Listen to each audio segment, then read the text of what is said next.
इस सदन की शोभा बढ़ाने वाले, सदन में जीवंतता लाने वाले और सदन के माध्यम से जनसेवा में रत ऐसे 4 हमारे साथी, उनका कार्यकाल पूर्ण होने के कारण नए कार्य की ओर कदम रख रहे हैं।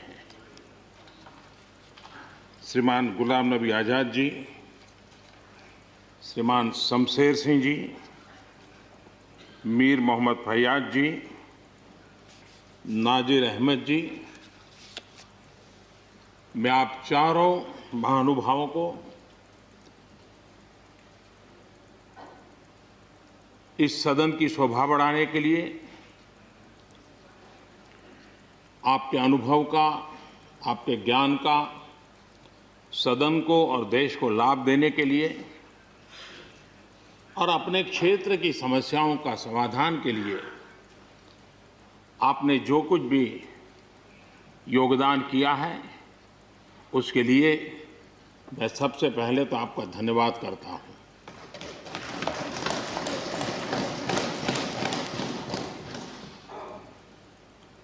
मीर मोहम्मद जी और नाजिर अहमद जी, ये दोनों ऐसे साथी,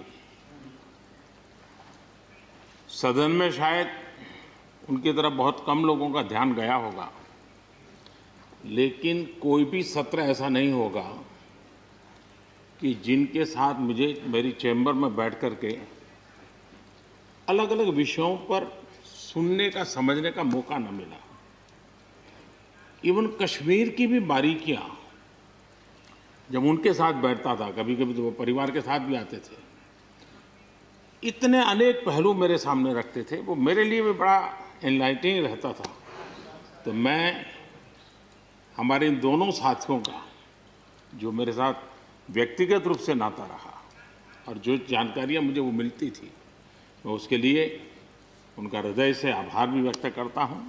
और मुझे विश्वास है कि उनका कमिटमेंट और उनकी क्षमता, ये दोनों देश के लिए और विशेष करके जम्मू कश्मीर के लिए काम आएगी। देश की एकता, देश के सुख शांति वैभव को बढ़ाने में काम आएगी, जब मुझे पूरा विश्वास है। हमारे एक साथी शमशेर सिंह जी, अब तो याद भी नहीं रहा कितने सालों से मैं उनके साथ काम करता रहा हूं, क्योंकि मैं संगठन की दुनिया में का इंसान रहा, इसी क्षेत्र में मैं काम करता था। कई वर्षों तक जम्मू कश्मीर में भी काम करने का मौका मिला। तो मेरे एक साथी कार्यकर्ता के रूप में कभी एक स्कूटर पर ट्रैवल करने का मौका मिलता था। बहुत छोटी आयु में जो इमरजेंसी में जेल में गए, उसमें शमशेर सिंह जी थे। और इस सदन में शमशेर सिंह जी की उपस्थिति 96% है। ये अपने आप में, यानी जो दायित्व जनता ने उनको दिया, उसको बिल्कुल 100% निभाने का प्रयास। मृदुभाषी हैं, सरल हैं, और मुझे विश्वास है कि जम्मू कश्मीर से रिटायर होने वाले 4 आदरणीय सदस्यों के लिए उनके जीवन का यह कार्यकाल सबसे उत्तम कार्यकाल है, क्योंकि इतिहास ने एक नई करवट बदली है और जिसके वो साक्षी बने हैं, सहयात्री बने हैं। ये उनके जीवन की बहुत बड़ी घटना है। श्रीमान गुलाम नबी जी, मुझे चिंता इस बात की है कि गुलाम नबी जी के बाद इस पद को जो संभालेंगे, उनको गुलाम नबी जी से मैच करने में बहुत दिक्कत पड़ेगी।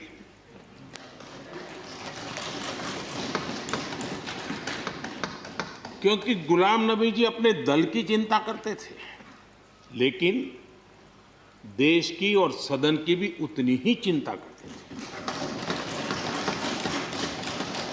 ये छोटी बात नहीं है जी, ये बहुत बड़ी बात है।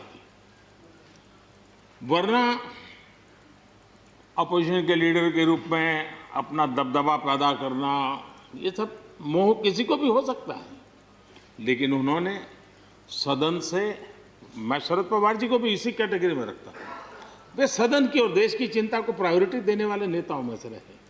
गुलाम नबी जी ने बखूबी इस काम को निभाया है। मुझे याद है इस कोरोना काल में मैं एक फ्लोर लीडर्स की मीटिंग कर रहा था, तो उसी दिन गुलाम नबी जी का फोन आया, तो मोदी जी ये तो ठीक है आप करते हैं, लेकिन आप एक काम कीजिए, सभी पार्टी लीडर्स की मीटिंग जरूर बुलाइए। मुझे अच्छा लगा कि उन्होंने पार्टी लीडर्स के साथ, सभी पार्टी अध्यक्षों के साथ बैठने का मुझे सुझाव दिया, और मैंने उस मीटिंग को किया भी, वो गुलाम नबी जी के सुझाव पर किया था। और मुझे ये कहने में, यानी इस प्रकार का संपर्क, और उसका मूल कारण है कि उनको दोनों तरफ का अनुभव रहा है, सत्ता दल का भी और विपक्ष का। 28 साल कार्यकाल, ये अपने आप में बहुत बड़ी बात होती है जी। बहुत साल पहले की बात है, शायद अटल जी की सरकार होगी, मुझे याद नहीं रहा। मैं यहाँ सदन में किसी काम से आया था, मैं तो तब राजनीति में नहीं था, ये इलेक्टोरल पॉलिटिक्स में नहीं था, मैं संगठन का काम करता था। तो मैं और गुलाम नबी जी ऐसे ही लॉबी में गप्पे मार रहे थे। अब जैसा पत्रकारों का स्वभाव रहता है, बराबर नज़र लगाए बैठे थे कि ये दोनों का मेल कैसे हो सकता है। हम हंसी खुशी से बातें कर रहे थे, तो हम जैसे ही निकले तो पत्रकारों ने घेर लिया। गुलाम नबी जी ने बहुत बढ़िया जवाब दिया था, वो जवाब हम लोगों के लिए बहुत काम आने वाला है। उन्होंने कहा, भाई देखिए, आप लोग हमको अखबारों में या टीवी माध्यमों में या पब्लिक मीटिंग में लड़ते झगड़ के देखते हो, लेकिन सचमुच में इस छत के नीचे हम जैसे एक परिवार का वातावरण कहीं नहीं होता है। इतनी हमारी आत्महत्या होती है, इतने सुख दुख होते हैं। ये जो स्पिरिट है, वो स्पिरिट अपने आप में बहुत बड़ी बात होती है। गुलाम नबी जी का एक शौक शायद बहुत कम लोगों को पता होगा, और कभी उनके साथ बैठोगे तो बताएंगे। हम सरकारी बंगलों में रहते हैं, तो बंगले की दीवारें, अपना सोफा सेट, उसी के आसपास हमारा दिमाग रहता है। लेकिन गुलाम नबी जी ने उस बंगले में जो बगीचा बनाया है, यानी एक प्रकार से कश्मीर की घाटी की याद दिला दे, ऐसा बगीचा बनाया है।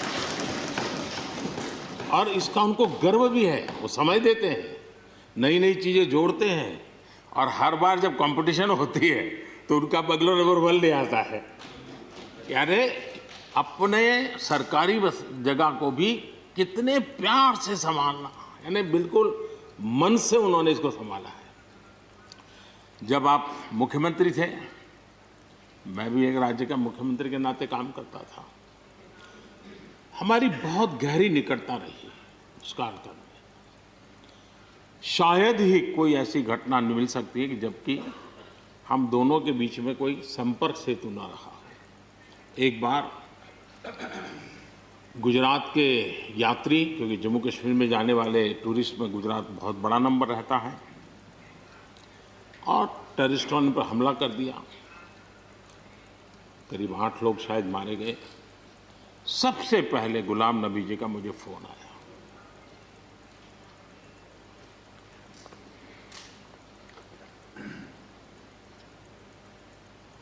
और वो फोन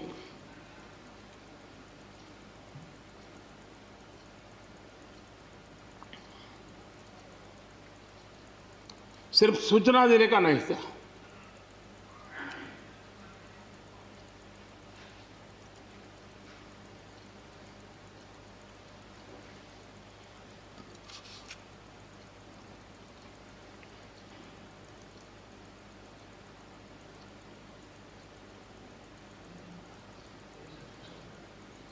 उनके आंसू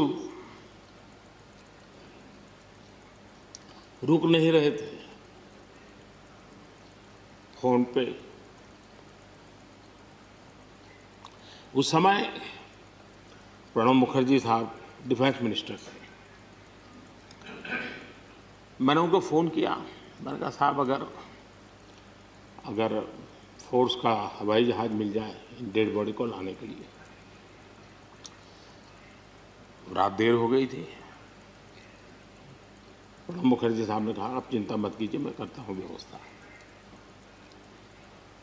लेकिन रात में फिर गुलाम नबी जी का फोन आया। वे एयरपोर्ट थे।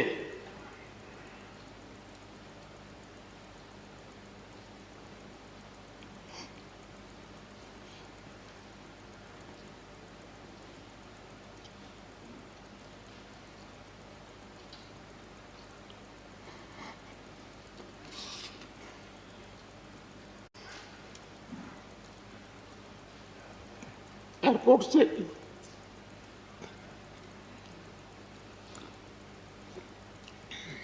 उन्होंने मुझे फोन किया और जैसे अपने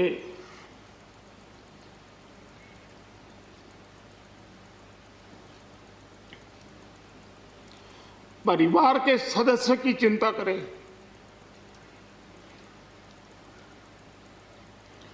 वैसी चिंता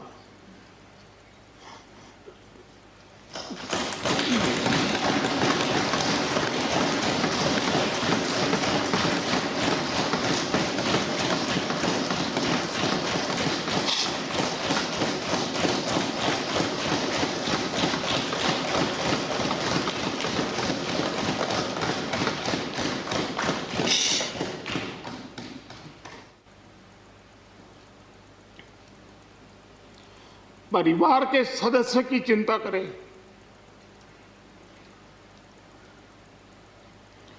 वैसी चिंता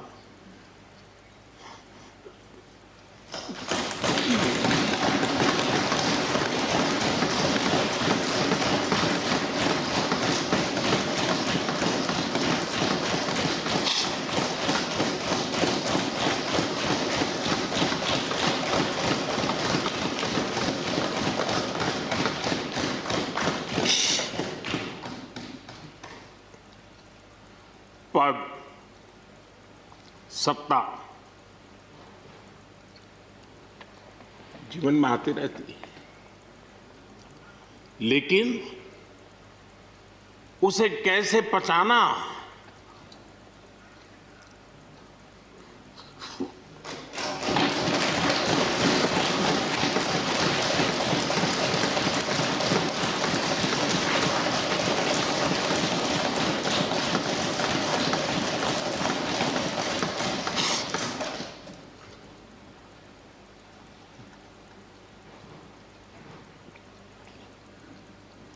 मेरे लिए बड़ा भावुक पल था।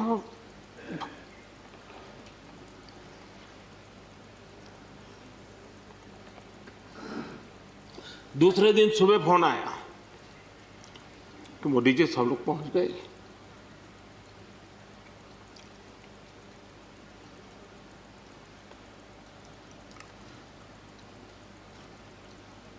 इसलिए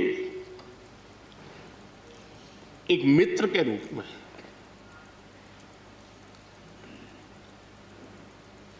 गुलाम नबी जी को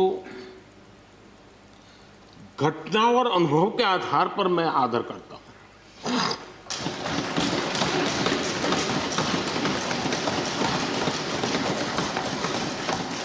और मुझे पूरा विश्वास है कि उनकी सौम्यता, उनकी नम्रता, इस देश के लिए कुछ कर गुजरने की उनकी कामना, वो कभी उनको चैन से बैठने नहीं देगी।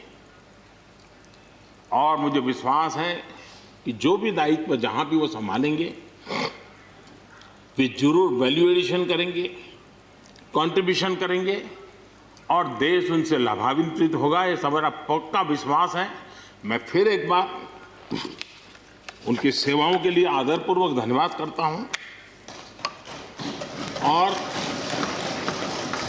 व्यक्तिगत रूप से भी मेरा उनसे आग्रह रहेगा कि मन से मत मानो कि अब आप इस सदन में नहीं हो। आप के लिए मेरे द्वार हमेशा खुले, इन चारों माननीय सदस्यों के लिए खुले हैं। आपके विचार, आपके सुझाव, क्योंकि देश में सब बहुत ज़रूरी होता है, ये अनुभव बहुत काम आता है, मुझे मिलता रहेगा, ये अपेक्षा मैं रखता ही रहूँगा। आपको मैं निवृत्त होने नहीं दूंगा। फिर एक बार बहुत शुभकामनाएं, धन्यवाद।